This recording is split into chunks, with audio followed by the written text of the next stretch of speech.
Hello there, people of the world, and welcome to today's episode of Coffee Chats with Jack, soon to be the Unity Project. I know that I have talked plenty on here about sexual assault and what that is, and rape culture, and all those things, and kind of how hard it is and why it's difficult for victims of sexual assault and of rape culture and any kind of sexual harassment to come forward, and why that's tough, because a lot of the messages that are out in society about how normalized harassment is and how wrong that is. So back when I was 19, I had a boss who was over 10 years older than me, and he created a lot of pain in my life that I've gone back and forth with on how I felt. Sometimes I feel really upset, sometimes I feel really angry, sometimes sad. I mean, this was like 5 years ago, so things have progressed and whatnot since then, but things that went on with this boss of mine was not okay.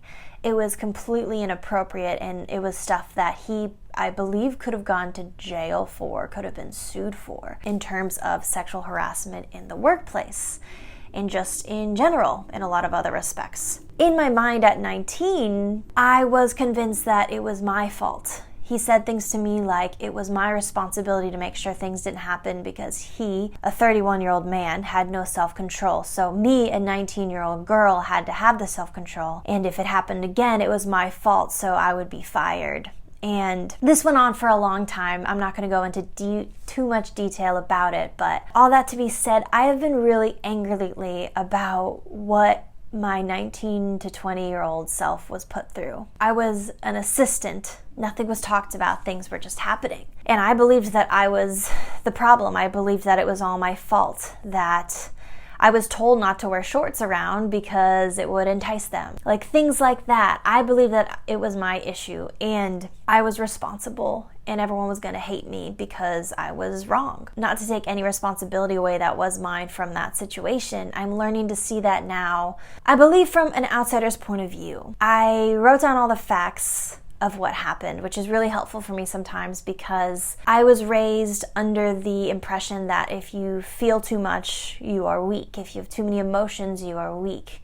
Don't cry, don't feel, don't need. And so whenever I start to feel more emotions or get upset, I am told, in my mind, I get afraid that I'm making this up, that I'm being too dramatic, too emotional. But the truth is, facts are facts. So for me, that makes it a lot easier to look at it objectively. So I wrote out all these facts about what happened with this old boss of mine, and I read them as if they were happening to just a younger girl that I knew, or a younger girl that I was really close to.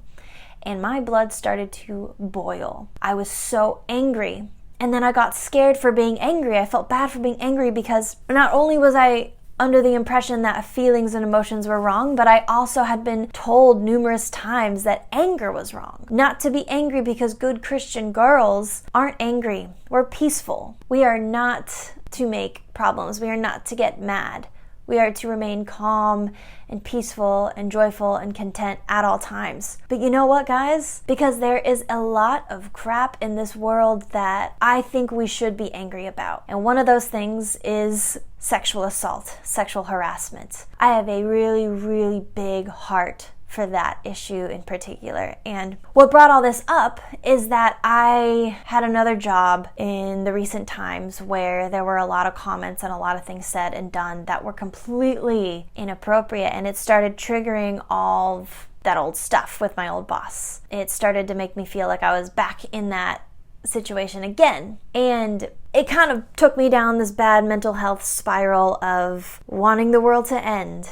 And I felt like I was just triggered, like I'm just being emotional, I'm just being dramatic. I was even told by people from this job that if I'm too sensitive, that's not the job for me. And for a second, I found myself trying to be the girl that could hang, trying to not let it get to me, play along. I was trying to find my worth and acceptance through what these other people thought about me, as if I was someone who needed to shut off my sensitivity and my emotions. And so I decided that I wanted to do the same thing that I did for my boss back when I was 19, and I wrote out all the facts. I wrote out the facts of what happened, and I looked at it objectively as if it was about somebody else, and again, my blood started to boil. And so I would talk to my therapist about it, I talked to my friends about it, and everybody was so mad. And so I felt like I was finally catching up to being mad. And I started to realize that my safety, my comfort, my mental health is worth so much more than trying to make someone else feel good, trying to make someone else happy. I would so much rather be the girl that is overly sensitive, overly emotional, overly protective of my own heart and of my own personhood than the girl who can hang, than the girl who can joke around and just be one of the guys. It's not worth it. I don't want to be that girl. So I think it's okay to be mad. I think that sometimes it's necessary to be mad. And my therapist actually just told me the other day that anger turned inward is depression. So when we try to stop ourselves from being mad and stop ourselves from being upset, it becomes depression. It becomes this like inward, downward spiral that I have experienced plenty of times and never in a million years want to experience again, except I probably will because all the other things, but it's not worth it. There's things that, like Glennon Doyle, my favorite person in the world, she says that when people ask her why she cries so often, she says it's for the same reason that she laughs so often, because she's paying attention. I want to pay attention.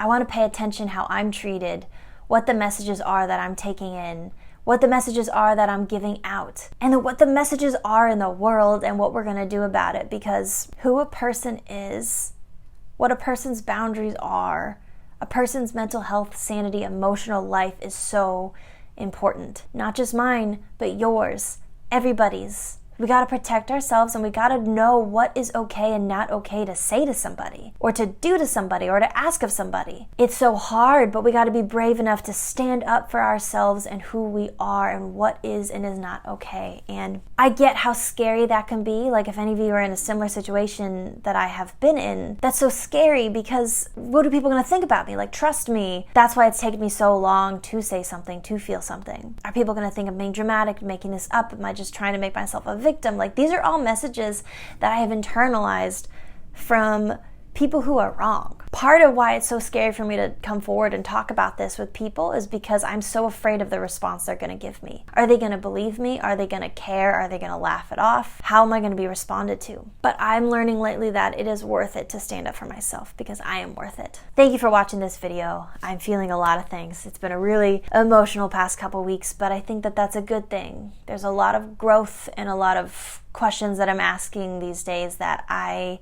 haven't asked in a while. Hope you enjoyed. If you want to read more of my story, check out my book, Finding Home. I'm doing a October sale. If you type in the word October during checkout, you get a surprise discount because who doesn't love discounts? But I love you guys. Thank you for watching, and I'll see you next week.